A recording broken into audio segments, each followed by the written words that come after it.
So hello guys, कैसे हैं आप लोग। गाइस, आज की जो ये वीडियो है ना, ये बहुत ज्यादा इंपॉर्टेंट रहने वाली है। उसके पीछे का रीजन है हमारा परफ्यूम बिजनेस। क्योंकि मैंने कुछ टाइम पहले परफ्यूम से रिलेटेड एक वीडियो बनाई थी जिसमें मैन्युफैक्चरिंग प्रोसेस से लेके कैसे आपको सेल करना है, वो पूरा प्रोसेस मैंने उसमें बताया था।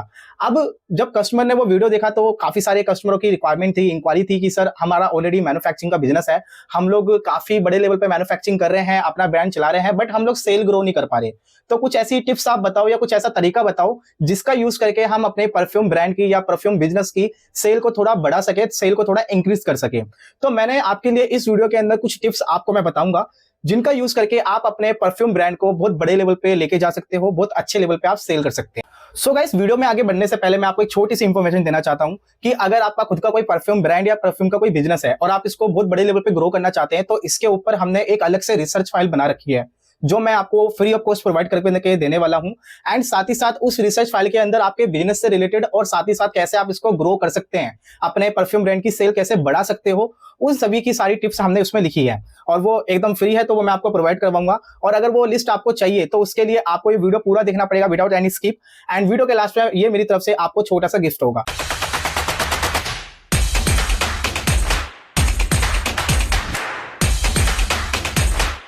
सो गाइस, आइए स्टार्ट करते हैं। तो सबसे पहले जो बात आती है ना, वो आती है प्रोडक्ट की प्रेजेंटेशन। अब देखो, सेलिंग के लिए ना मैंने जो भी कंपनी से बात करी, मैंने उनसे अपने मतलब प्रोडक्ट के सैंपल्स वगैरह मंगाए थे कि मैं अगर मान लो परफ्यूम बाय करता हूं तो आप मुझे अपने कुछ फोटोज वगैरह सैंपल वगैरह भेजो अपने लाइक बोतल की एंड उसके ब्रांड की, तो मैं उसको चेक भी करना चाहता हूं। तो मैंने देखा तो वो ज्यादा इंटरेस्टिंग नहीं था उनका जो बोतल था, और पैकेजिंग एकदम जीरो थी। मतलब ये है कि कोई पॉलिथीन में ऐसा उन्होंने पैक करके मतलब फोटो खींच के दिया था मेरे को, कोई बॉक्स नहीं थी, कोई ब्रांडिंग नहीं थी, कोई ऐसा पैकेजिंग नहीं था जिसको देख के कस्टमर अट्रैक्ट हो।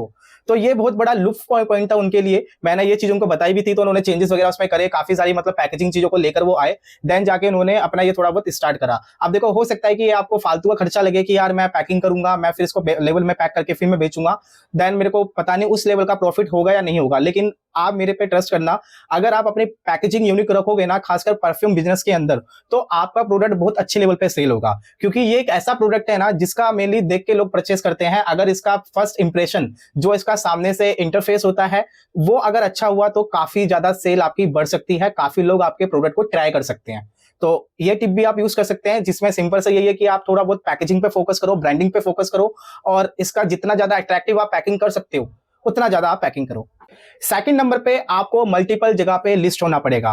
देखो, अगर आप कहीं पे हो ही नहीं तो वहां पे प्रोडक्ट आप बेचोगे कैसे। इसलिए बिजनेसमैन की सबसे बड़ी खासियत और सबसे बड़ी इंपॉर्टेंट चीज ये होती है कि उसको हर जगह मौजूद होना पड़ता है और अपने प्रोडक्ट को भी मौजूद रखना पड़ता है। जैसे अगर मैं बात करूं तो आपको ई कॉमर्स पोर्टल पे होना चाहिए, सोशल मीडिया पे आपको होना चाहिए, और साथ ही साथ ऑफलाइन जितने भी प्लेसेस हैं जहां पे आपके प्रोडक्ट बिकने के चांसेस हैं, आपको उन सभी जगहों पे होना चाहिए। क्योंकि आपकी कोई रिटेलर शॉप नहीं है, आपकी कोई ऐसा होलसेलर का काम नहीं है, आप एक बड़े लेवल पे ट्रेडिंग कर रहे हो, मैन्युफैक्चरिंग कर रहे हो। तो अगर आप हर जगह मौजूद होगे तो आपको हर जगह का कस्टमर पहचानेगा, आपको कांटेक्ट करेगा। अब इसके लिए मैं आपको छोटी सी टिप और देना चाहता हूं कि अगर आप ई कॉमर्स पोर्टल जैसे Amazon हो गया, फ्लिपकार्ट हो गया, मीशो हो गया, मिंत्रा हो गया, और भी काफी सारे क्विक कॉमर्स भी हैं जैसे कि ब्लिंकिट हो गया, इंस्टामार्ट हो गया, जियो मार्ट हो गया, इन सभी साइट्स पे जाके भी अपने आप को लिस्ट कर सकते हो और यहां से ऑर्डर ले सकते हो। आपको बहुत अच्छा रिस्पॉन्स यहां से मिलेगा। हो सकता है कि आपको थोड़ा कमीशन देना पड़े, हो सकता है कि आपको थोड़े एफर्ट करने पड़े, आपको वन वन पीस पैकिंग करके देनी पड़े, लेकिन अगर आपका एक तरीके से अकाउंट चल गया, अकाउंट चलना इट मीन आपकी सेल महीने की या दिन की कम से कम 200, 300, 500 आनी स्टार्ट हो गई, तो आपके लिए एक तरीके से ये होलसेलर का ही ऑर्डर होगा। और अगर आपका ये मतलब ज्यादा बड़े लेवल पे ग्रो हो जाए तो फिर इसके लिए आप अपने एम्प्लॉइज भी रख सकते हैं, स्टाफ भी रख सकते हैं जो इसको पैकिंग करके डिलीवरी मैन को डिलीवर कर सके।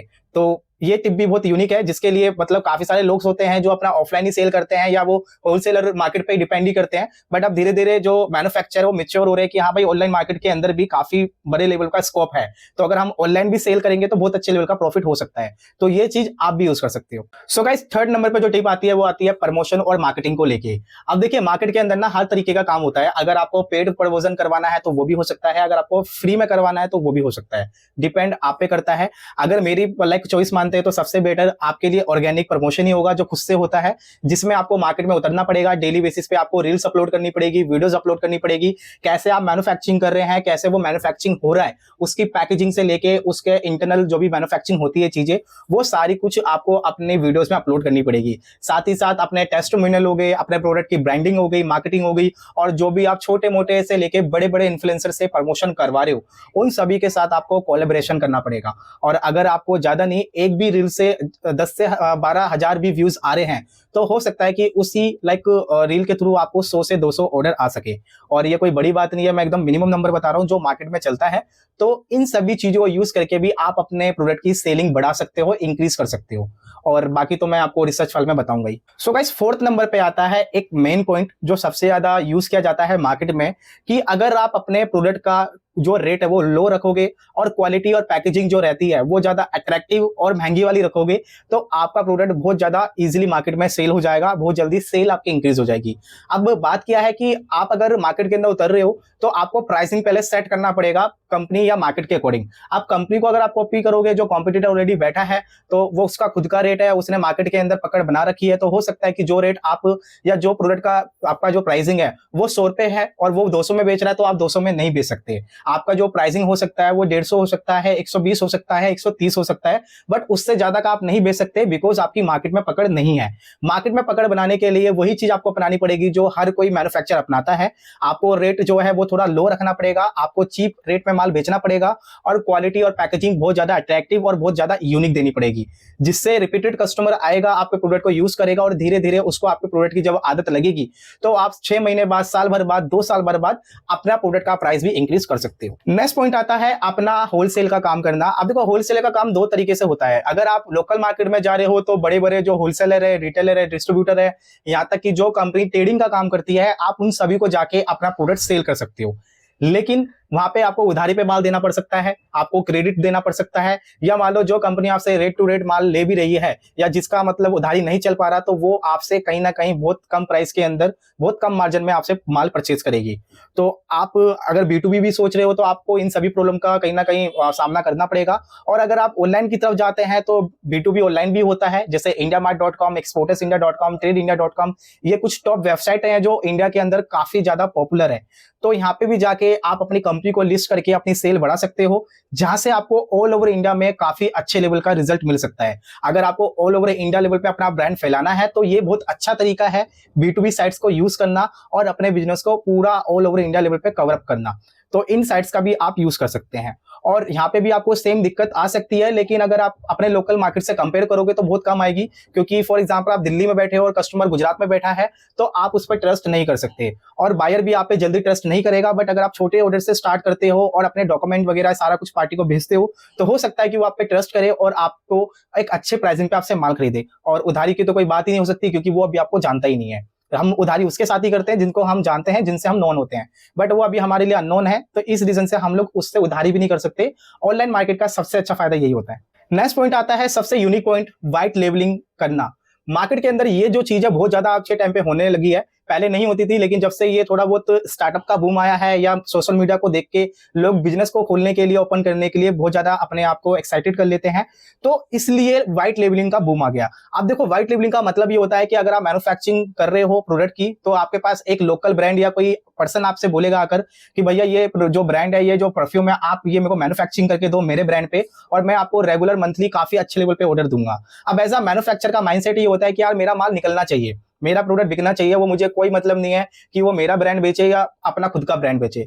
तो मैन्युफैक्चर उससे कोई एग्रीमेंट या कॉन्ट्रैक्ट साइन करके उसका वो माल दे देता है उसके ब्रांड पे, और वो पैकेजिंग वगैरह जो भी जैसा बोलता है वैसा करके उसको दे देता है। फायदा ये होता है कि मैन्युफैक्चर की एक अच्छी खासी क्वांटिटी महीने से महीने निकलती रहती है, और सामने वाला जो सप्लायर है उसको फायदा ये होता है कि उसका ज्यादा बड़ा इन्वेस्टमेंट नहीं लगा, क्योंकि अगर वो खुद मैन्युफैक्चरिंग करने बैठा तो हो सकता था कि मैन्युफैक्चरिंग करने के लिए उसको मशीनें लगानी पड़ती हो, लोग रखने पड़ते हो, प्रोडक्शन लाना पड़ता हो, और साथ ही साथ जो अपना रॉ मटेरियल होता है वो लाके मतलब रखना पड़े, तो काफी सारे खर्चे ऐड हो जाते हैं, काफी सारा उसको इन्वेस्टमेंट करना पड़ता। कम से कम 10 से 12 लाख रुपए का तो इन्वेस्टमेंट आता ही इसी चीज के लिए। बट अगर वो व्हाइट लेबलिंग करवा रहा है, थर्ड पार्टी मैन्युफैक्चरिंग करवा रहा है, तो उसका इन्वेस्टमेंट ज्यादा नहीं है।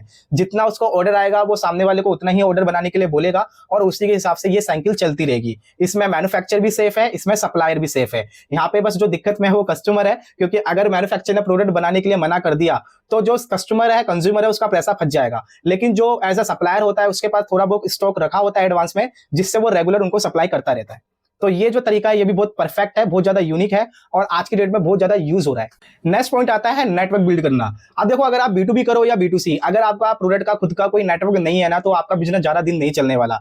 नेटवर्क मतलब ये होता है कि आपसे जो भी कंपनी प्रोडक्ट बाय कर रही है और आपसे जो भी कस्टमर प्रोडक्ट बाय कर रहा है उसका इंफॉर्मेशन आपके पास होना चाहिए, चाहे phone number, email ID, WhatsApp number, कुछ भी इंफॉर्मेशन हो वो आपके पास होनी चाहिए। आपके पास एक ग्रुप होना चाहिए, आपके पास एक नेटवर्क होना चाहिए।